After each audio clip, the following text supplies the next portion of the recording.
Here we go. This is a Class 66 GBRf hauling biomass wagons. I don't manage to see these very often. Well, at least see them with a camera.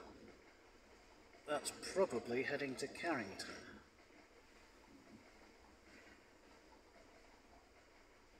These are the most liveried wagons there is.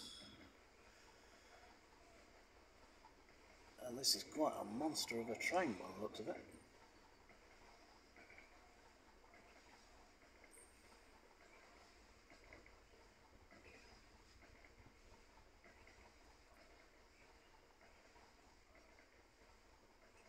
And these aren't graffitied at all because the security is really good in the Drax biomass power plants. See what else there is. Okay, see you in the next one. Hello, for now.